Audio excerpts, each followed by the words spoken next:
This last video should be finishing up Chapter 10, Inequalities of Gender.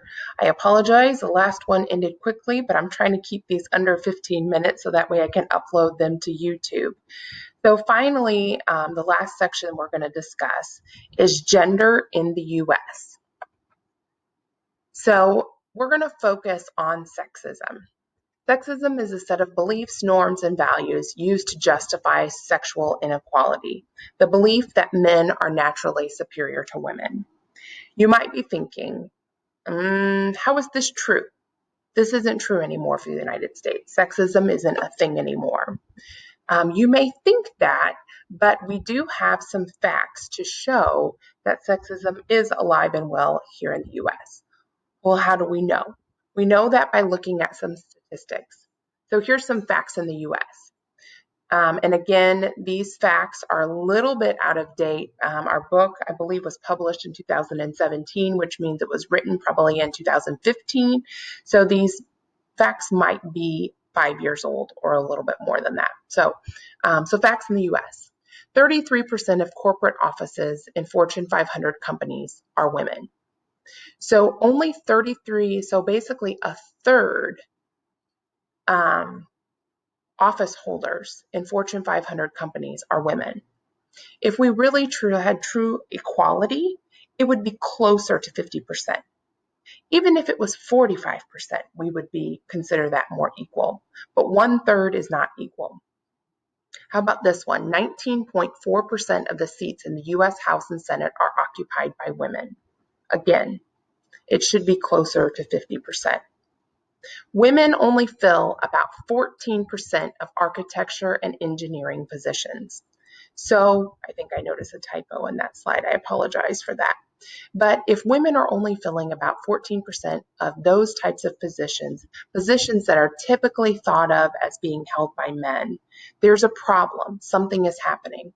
And it's been well documented that starting from a very early age, that boys are urged and encouraged to be better at and to take more initiative or more of a liking to things such as science and math. There have been studies that have shown up into the 4th grade, girls and boys perform equally in math and in science. And then around those age of puberty, things kind of go awry. This is a time when the pressure of being a girl and being a boy, or a girl of going into women's type of work, or boys going into men's type of work, gets stronger, where young people are making decisions about what they want to do in their futures. It's also been documented that guidance counselors, teachers also have a hand in shaping and tracking these students into these fields.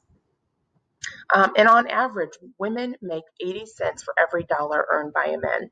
So when we're looking at wages nationally, men and women should be closer to being equal when we're looking at the wages earned by each. It has been well documented that households are needed to be supported by men and women. So why is it that women earn less? There's got to be something going on. And that brings up two other terms that I want to make you aware of.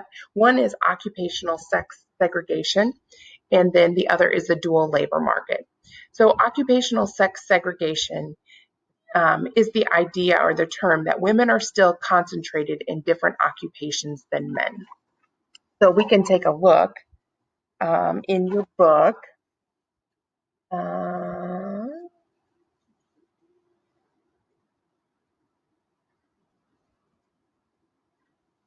There's lots of actually really, really good charts in this chapter, okay?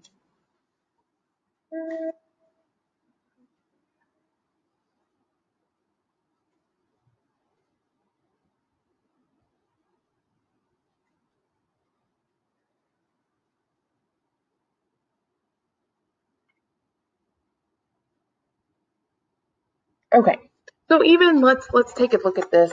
If you look at the graph, okay, it's on page 290, okay? So it says females male earnings. So on average, women in the United States earn about 80 cents for every dollar a man earns. In what way do the data in this figure support this contention that gender inequality is real? So what it's looking at is typically when we're looking at registered nurses, when you compare all registered nurses, women make 95% of what men make, okay? When we're looking at attorneys, female attorneys make 75% of what men earn. When we're looking at CEOs, female CEOs make 15% of what male CEOs make. So there's a discrepancy there.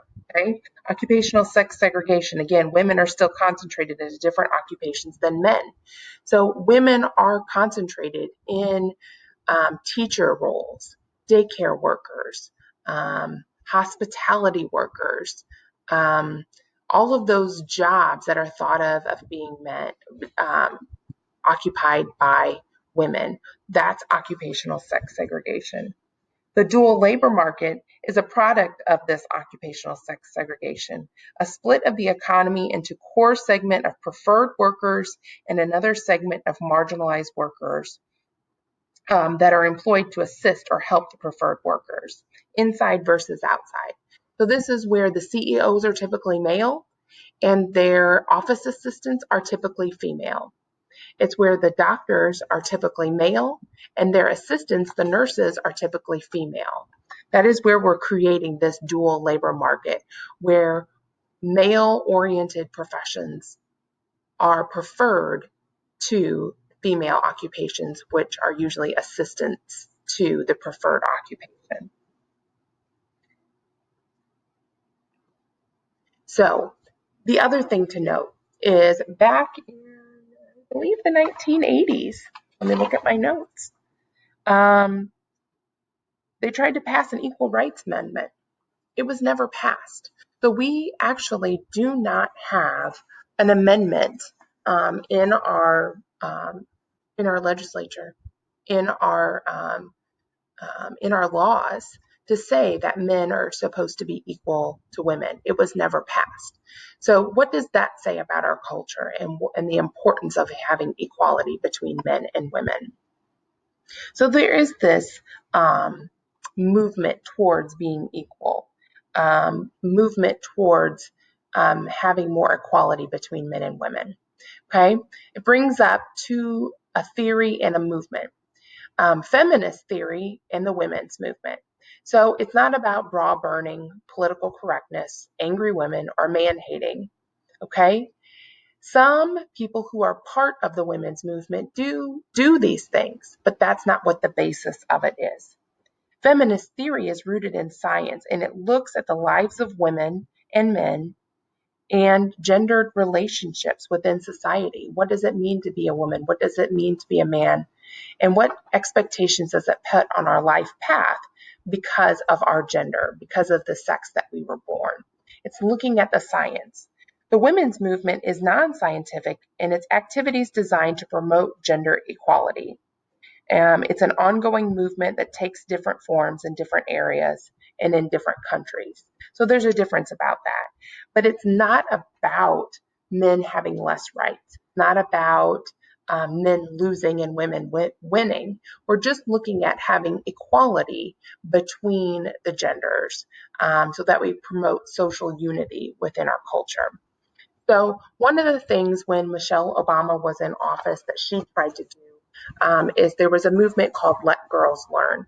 And it was a movement about education across the world globally to improve the plight of women worldwide. There are some places in this globe where women are not allowed to learn. And so her movement was to bring about awareness of educating women.